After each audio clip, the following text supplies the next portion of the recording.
Es un gusto saludarlos y darles la bienvenida a un capítulo más de Al Día con San Pedro, el podcast. En nuestro programa de promoción y mantenimiento de la salud institucional, San Pedro te cuida, de la Fundación Hospital San Pedro. Hoy tenemos un tema bastante interesante, como todo seguramente, pero en algunos casos como este que necesita muchas precisiones porque lo vemos muy a común, porque muchas veces no lo percibimos, no lo sentimos, pero cuando nos damos cuenta ya lo tenemos. Estamos hablando de la hipertensión, lo que se debe saber justamente para cuidarse a tiempo y prevenirla, pero también para saberla tratar cuando ya se la tiene. Hoy tenemos la grata presencia del doctor Danilo Solarte Ordóñez, nuestro invitado especial, médico internista, que también presta sus servicios a la Fundación Hospital San Pedro en el servicio de urgencias. Al doctor Danilo Solarte le damos la bienvenida, muchas gracias por estar con nosotros y hablar de un tema que es tan importante. Gracias por atender este llamado, sobre todo para la comunidad. Un gusto, Gerardo. Muchas gracias por la invitación. Es un tema muy importante y pues esperamos resolver todas las dudas. Bien, perfecto. Y para comenzar, justamente hablemos de qué es la hipertensión, por qué los médicos nos hablan justamente de que la presión arterial no es normal, no está normal. Hablemos de eso inicialmente. Sí, Gerardo, es una pregunta muy buena para iniciar. La hipertensión se define pues como ese aumento de las presiones arteriales a nivel de los vasos sanguíneos. Eso es como un tubo, cuando ahora la analogía como un tubo, cuando pasa el agua y un tubo se obstruye, entonces pues aumentan las presiones. Lo mismo pasa a nivel de los vasos sanguíneos, y a nivel de las arterias. Entonces eso hace que se eleven las presiones y eso a largo plazo, pues como vamos a hablar más adelante, produce unas complicaciones y hay órganos que son muy sensibles a esas presiones. Cuando las presiones se suben, hay órganos que no están diseñados para aguantar esas presiones tan altas. Hablemos de los tipos, ¿no? ¿A qué se refiere esto y por qué una persona se vuelve hipertensa, las causas? Y hay dos tipos de hipertensión. Entonces eso siempre también yo les intento explicar a mis pacientes y a las personas, pues que es importante que lo sepan. La hipertensión que acabamos de hablar, toda la hipertensión en común, en general, es esa hipertensión que nosotros llamamos hipertensión primaria o esencial.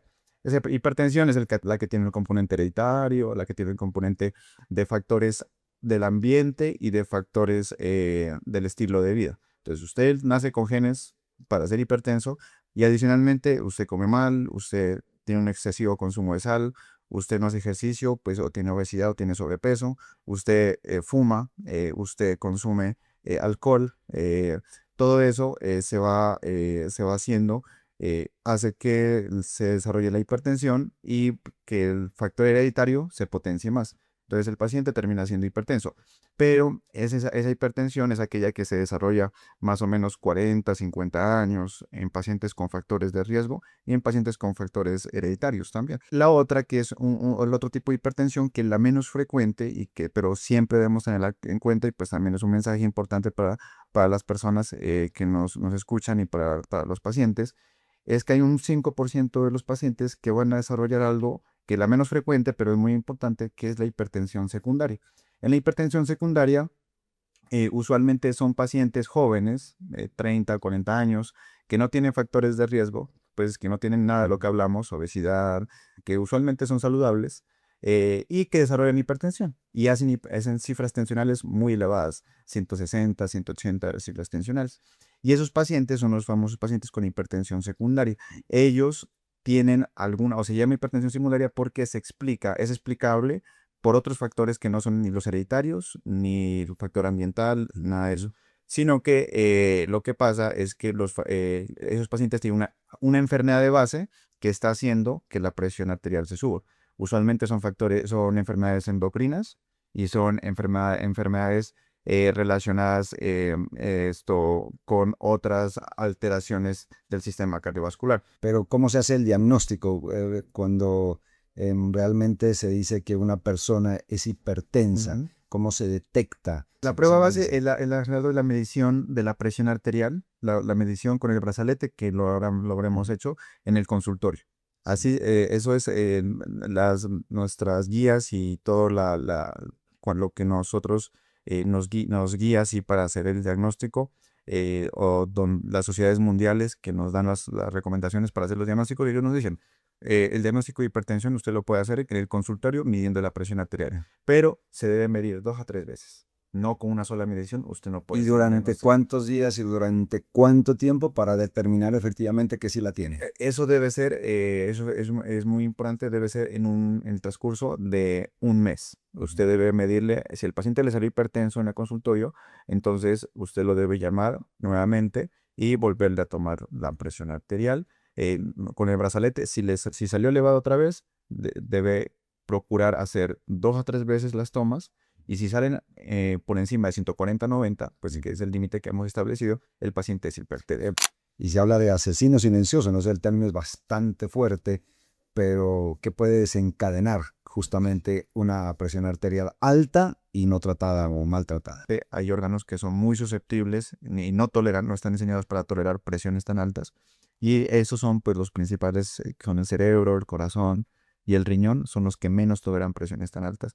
Y se pasa un límite, y ahí cuando se pasa ese límite, ya se da pues, daño cardíaco, daño a nivel renal o daño del sistema nervioso central, y se dan las complicaciones, y el paciente es la primera manifestación, es eso. Siempre se van a necesitar medicamentos, ¿no? Finalmente, ya una vez diagnosticada. No siempre se ¿No siempre? no siempre se necesitan, es una buena pregunta, Gerardo, no siempre y un buen mensaje para los pacientes, no siempre se necesita manejo farmacológico. El pilar fundamental del manejo de la hipertensión es el manejo no farmacológico, es decir, los cambios en el estilo de vida. Es el pilar fundamental. Y hay pacientes que se van a beneficiar solamente de cambios en el estilo de vida.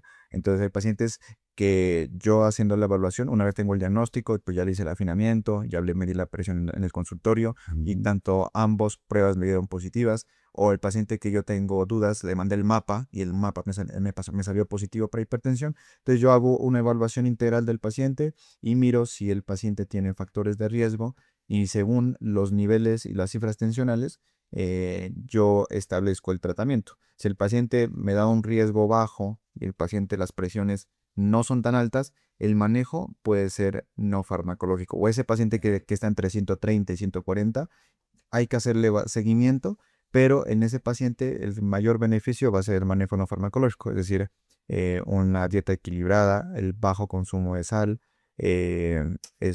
hacer ejercicio 150 minutos por semana, es lo que se recomienda mínimo. Evitar el sedentarismo, evitar el tabaquismo y evitar el consumo de alcohol. Y con eso, muy seguramente ese paciente se va a controlar y no va a necesitar manejo farmacológico. Sin embargo, los pacientes que tienen presiones muy altas, riesgo cardiovascular elevado, indiscutiblemente será necesario hacer manejo farmacológico. Le quiero agradecer, doctor Danilo, por habernos acompañado el día de hoy. Seguramente habrán otros temas con los que podamos más adelante volvernos a encontrar. Así que muchísimas gracias por haber estado con nosotros. Gracias a ustedes y al Hospital San Pedro por la invitación, y esperamos estar con otros temas más adelante. Perfecto, en una próxima oportunidad. Bien, así cerramos un capítulo más de Al Día con San Pedro, el podcast.